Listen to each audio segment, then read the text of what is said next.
Yes, something related to that. I was just wondering, how do they teach Myanmar history in schools?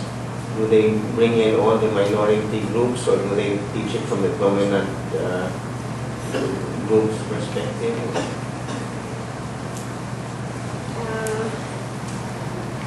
It's a great debate at the moment in our country, especially the education sector.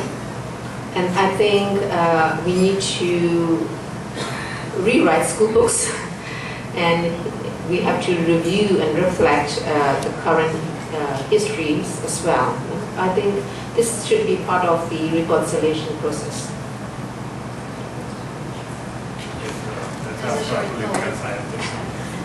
As far as I know, they don't offer any political science degree in the universities. From my engagements with some of the young people who accompanied us during some of the trips here, there's no political science degree precisely because it's a very controversial issue. And you do know, I mean, I don't know if the young people know here that for some time the universities were closed. And in fact, the biggest university was transferred out of the city center to the suburbs in order to prevent that kind of possibility of young people, idealistic people, and because they've always done that, the young people was a moving force in the democratization struggles of Burma way back in the colonial times. Aung San, the father of Aung San Suu Kyi, was a young man when they fought the British colonial rule, and the youth have always been political force in Myanmar. So for the longest time, they closed down the universities. They transferred University of Rangoon to the suburbs in order to prevent the possibility of any coming together of the young people to advance political reform. I understand the courses that are offered are more along the line of British classical studies, anthropology, geography, and so on. History, certainly. Not politics. Yeah, I can attest to that, the fact that the educational system in Burma during the height of the military regime was total shambles. And I remember being recruited at the time to teach at the university for a re-established university at the border areas of Thailand and Burma. Because they were trying to rehabilitate the tertiary educational system. That didn't work out, however. Any other questions? Besides, yes, please. You can take this. Please identify yourself.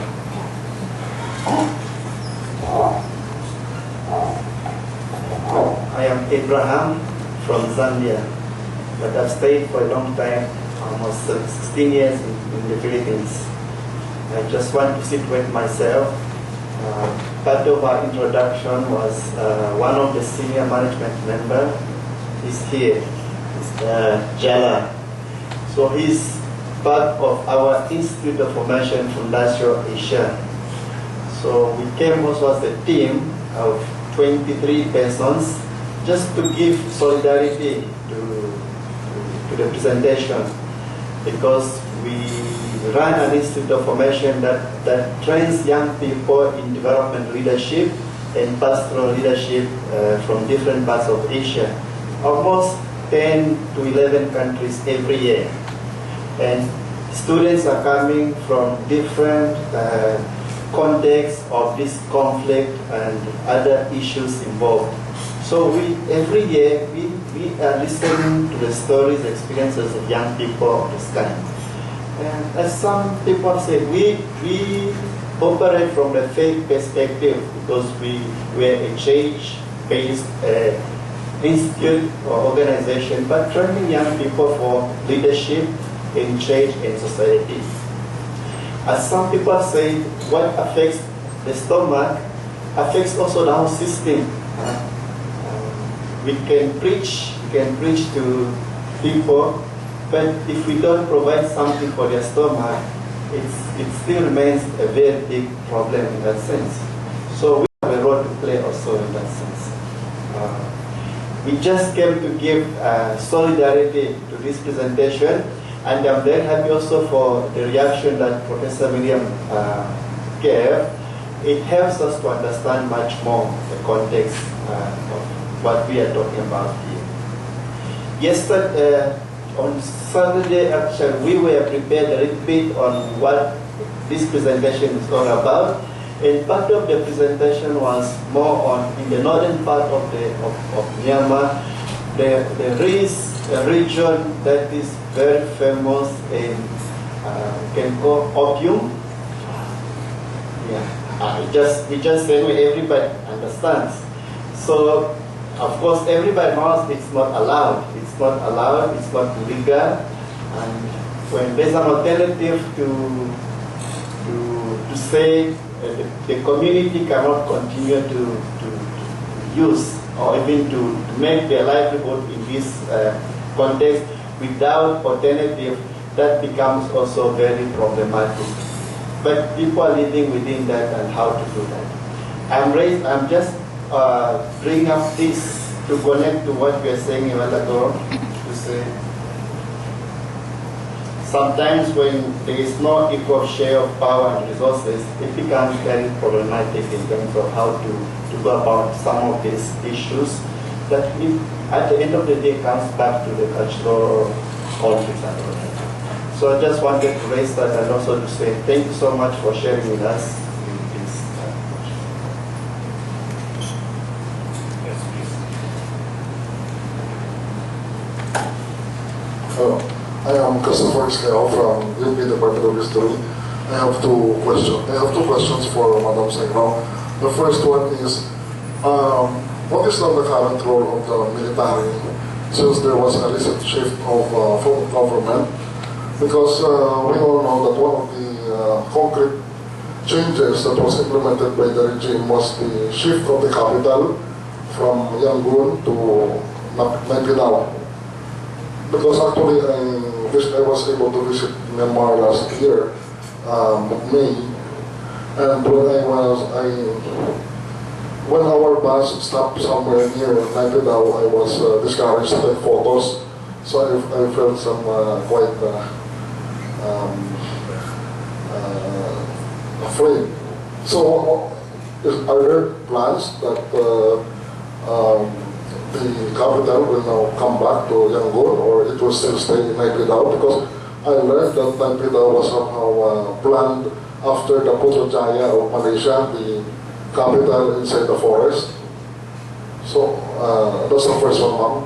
The second one is, where exactly are the places of conflict in Myanmar, so that our countermates here will be able to be, because there's no more visa after the last visit of your Myanmar leader. What exactly? I was able to visit Yangon, Bagan, and Mandalay.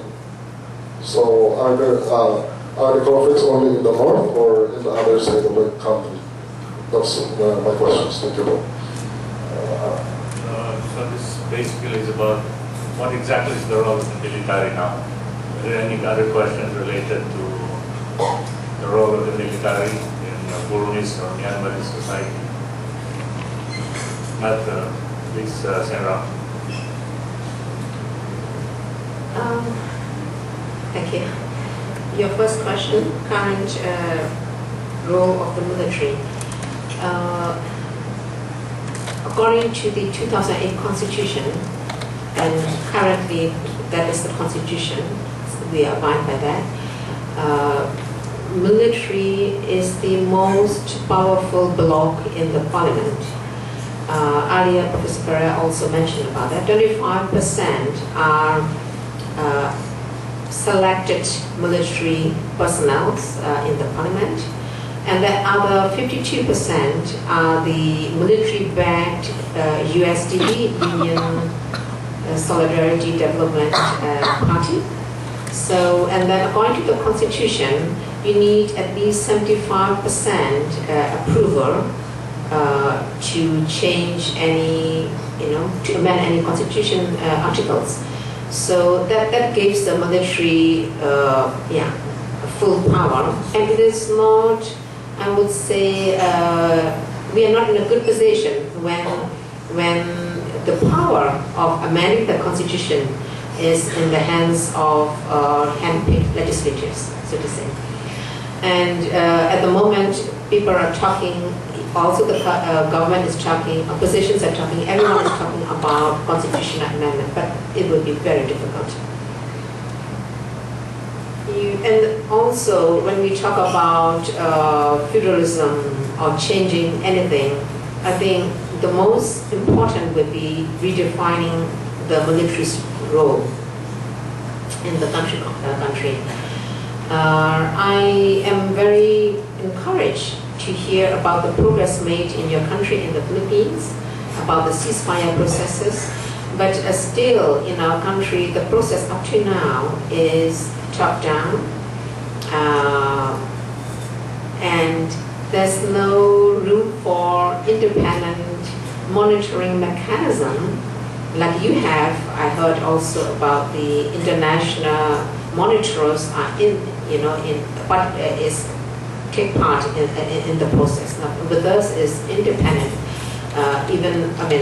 local independent monitors are not yet involved, and also not involved in civil society, because once the ceasefire process is signed, and then when you start discussing about the political issues without the involvement of the civil society in the process, without independent monitors in the field, I think there will always be conflict, and it would be very difficult to make progress.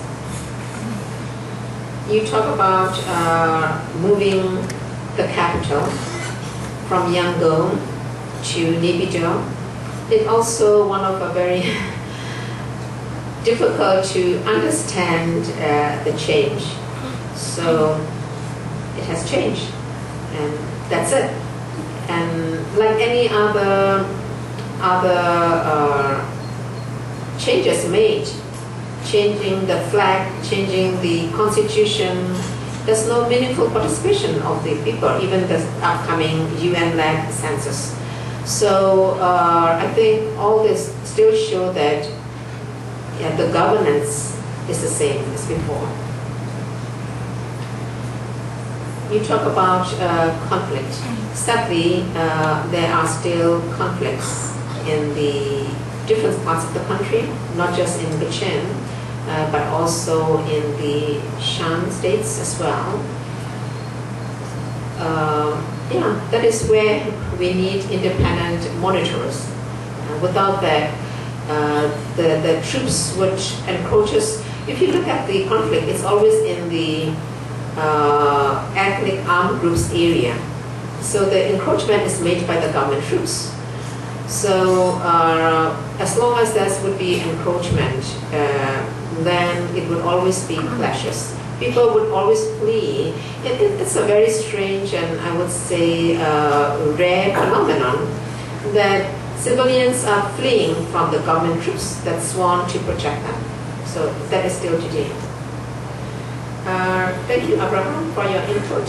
I really appreciate your team come and support here, and and then also I wish you all for the remaining of your study program as well. And regarding the drug issue, it's true that drug addictions, abuse is a big problem among the youth in all across the nation. Not just in the borderlands. It's also in the country. It's in the center as well. I think this is also coming back to, as I've said, we need to have a government that is responsive to the needs of the people. We need to have a government that has representations of all the ethnic groups, and then only then I think we can address all the social issues. Yeah, Professor Ferrer. Just to add on that track, firstly, with regards to Naypyidaw being the new capital, I mean, from a longer historical view, all kingdoms moved their capitals when they put up their kingdoms. Chakri dynasty put up capital in Bangkok. Before it was Ayutthaya, Sukhothai.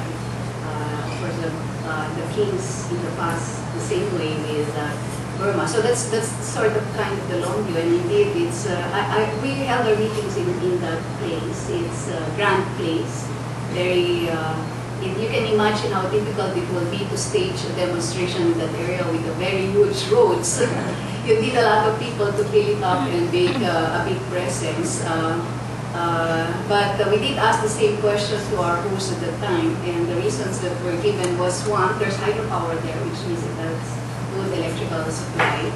Second, the comparison was made with Washington, D.C. Why did they put up a capital in the United States for the federal government in Washington, D.C. and not in some other old city like, well, of course, could have been New York or somewhere else. So that was the explanation. But in any case, perhaps we will get a better insight of the dynamics that's taking place now if we take a look at the other cases of military regimes that transition themselves ever so gradually. And certainly what will come to mind is the case of Indonesia. A process that is half regime-led, the democratization process being only half regime-led by virtue of the fact that when Suharto was forced to resign, the new order vice president was still the one who took the helm. And at that point, the moving away of the military from the legislature also assumed a very gradual process, from a reduction of seats in the parliament to eventually no more seats, reserved seats in the parliament. But in any case, that did not necessarily stop the military from playing significant roles in politics through the different political parties that they put up. In this case, of course, in the case of Myanmar, they already have the political party, which is the USD, Union for Solidarity and Democracy, Solidarity and Development Party, the USDP. And it will take a long time to shake off the military from politics, but it doesn't mean that there will be no spaces opened up along the way. And I think that's the real challenge, and that's what makes also the process in Myanmar very interesting now. And that also creates a lot of dilemmas for civil society and different activist groups. In the same way, for instance, that we, in 1986, when we overthrew the dictatorship and put in place a new government, most of the activists had to think twice whether in fact they should cooperate with this government or not, considering that the kinds of reforms that they had wanted, the more radical reforms that they had wanted to institute were not actually the same program that was being adopted by the change in government. I can cite, for example, Fidel Ramos, who was very much part of the Marcos military, but the one president who was able to significantly return the peace process back on track. First, of course, with the MNLF, revived the process with the NDF, and then started the process with the MNLF way back in 1997. And it was a civilian government under President Estrada who pulled everything back through by declaring war in Mindanao afterwards. So there can be changes of hearts in individuals. It's not something that we can close totally. And there are spaces that we should be able to work in, and that's the kinds of space that people like Daw Seng Raw have been able to maximize and show that some even small steps can be taken. Even just the whistleblowing campaign, I find it very interesting because I know some women here who bring safety pins with them. When they're harassed, they prick their seatmate. Not use the mooring of whistle, which I think is probably more effective, going to be more effective and less dangerous as well in the long run. So, as I said, when we met with the military leaders and then later on met with civil society groups in Chiang Mai, actually, with those in exile. We traveled to Chiang Mai and met with the groups there that were in exile, and some of them were still fighting the government. This was the question that they asked. we really believe we can participate in this process. In our case, we have what we call critical collaboration, a critical collaboration approach. We participate, but very critically and very carefully. Can we trust this regime? There's no clear answer. They wanted us to tell them by the way that the fact that we have actually engaged the leadership, if this regime could be trusted, and of course we could not give them with any definite answer, but up to a point we would have to take some risks in moving into some of the arenas that are being opened up, even still controlled and dominated by the same regime, in order precisely to be able to change the system from within and be able to bring more lasting changes, at least if not in the immediate 5 years or 10 years or 20 years. After all, we've gone through EDSA in 1986 and we're still working on our democratization process 30 years later. But at least we have avoided much of the bloodshed and kinds of gross human rights violations that we saw in the past. So for those who are on this in the realm of a social movement, looking at it in terms of social movements, strategies and approaches, there's certainly a lot of things to see from the experience of other countries, but also with regards to the particulars of the case of Burma. We have time for just one more question. One last final deciding question. You have a question? Okay, I can accommodate our guests on USD. Yes, please. I'm sorry, I do not want to lengthen this word, but I do have some questions that. Can you introduce yourself, please? Yeah, my name is Tan. I'm from Vietnam, and I'm from the Institute of Industrial Leisure. I have several concerns related to this. So are all of the people in Myanmar aware of the situation in Myanmar or not? Or only those who suffer from the conflict will be aware about that? Because in Vietnam, also not everyone can be aware of the real situation in the country. So it's my first concern. And then the second one is that I suppose I think that there should be the leaders of each different ethnic group. And I heard that the foundation of Metta Development Foundation have get the cooperation of some other NGOs in the country so that we can settle more peace. So how far have you get into it, and how much of effects have you realized from the cooperation? And is it now still easy or still difficult? And for whenever there should be a dialogue between the leaders of the different ethnic groups, so the government will be the one who settle the dialogue, or the NGO will be the one who settle the dialogue. Thank you.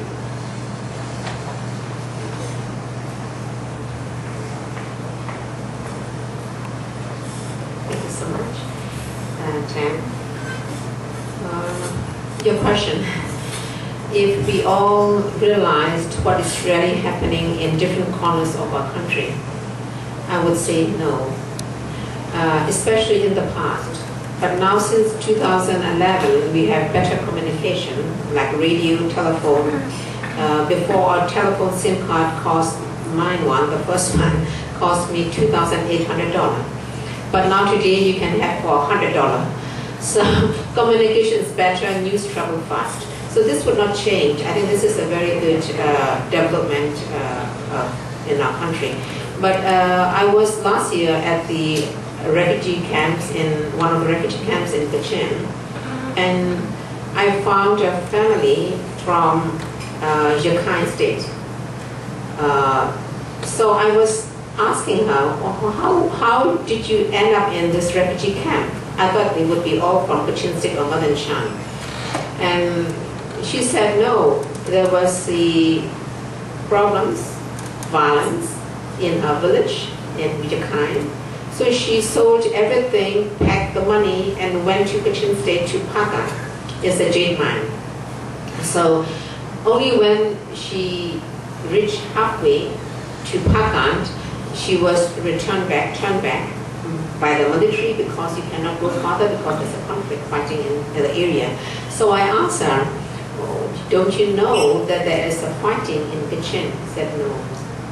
So still, you know, that we don't know, you know, only those that are directly affecting the situation would know, and the rest of the country people will not know much. But having said that, as I've said, at the moment there are lots of journals, lots of social media coverage, and people are much more aware. But then this is more of a educated another society, but not the real people on the ground.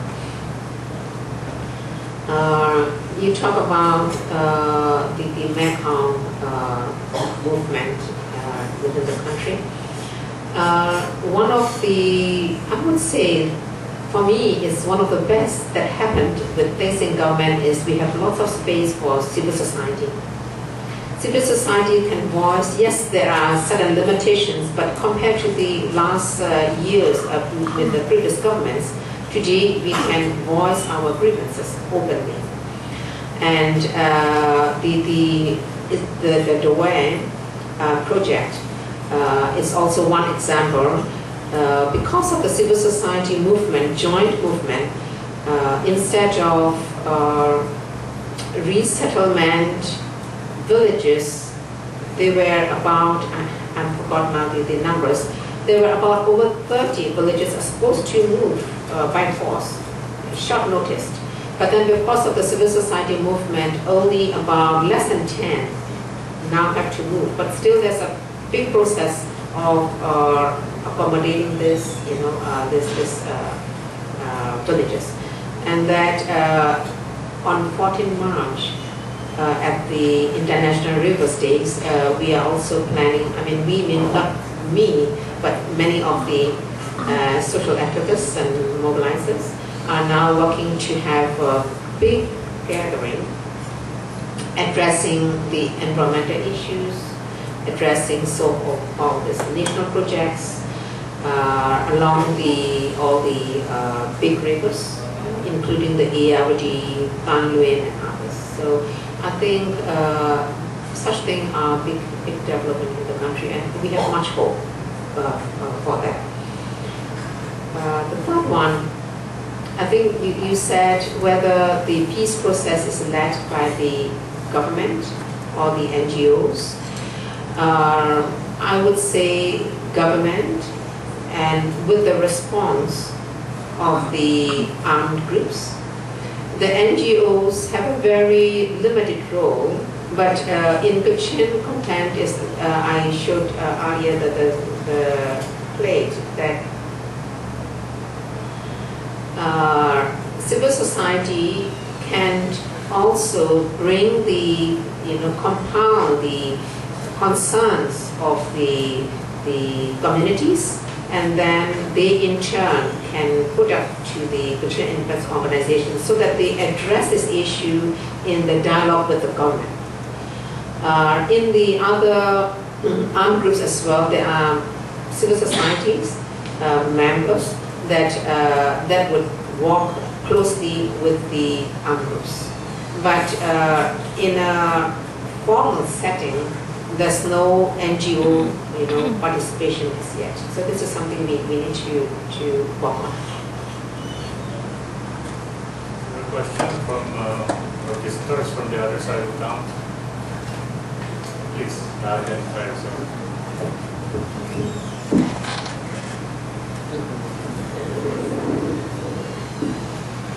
Good morning, I'm Sheila Watalechiva from University of Santo Tomas, Faculty of Arts and Letters, majoring in history. My question is, considering the history of Myanmar from colonization of the British up to the struggle for freedom led by Aung San Suu Kyi and to this ethnic conflict in Myanmar, are you hopeful that Myanmar will succeed in its road to democratization and peace? Thank you so much. Yes, I'm hopeful. And what is the reason that made you hope that Myanmar will achieve democracy and peace? The world has changed. We become a very, small community now, and we cannot just continue like this. And part of the reasons that the whole world just come to Myanmar is that they really want to make sure that there is the real change occurred to this country. So I really think that we really need to look into, make sure that the government has the political will, the greatest powerful, most powerful bloc, the military, has the political will to really bring change and move forward, and that to bring about lasting peace, to really become a democratic nation, we need to really stop this war. We need to find the solutions, and the solution has been the changing to federal system in the country. So I think without doing that, we would always be in conflict with one another. And I'm hopeful because at the moment, the executive branch of the government, the president, and the armed groups are all saying that they really want to transform the conflict into lasting peace. So those of us who are doubtful, I think we really need to find ways to really make that happen. And so even if we don't have a formal, clear space, we need to create our own space. We need to take any space that is available and see that this is really happening. So I am hopeful, and I think we can do it.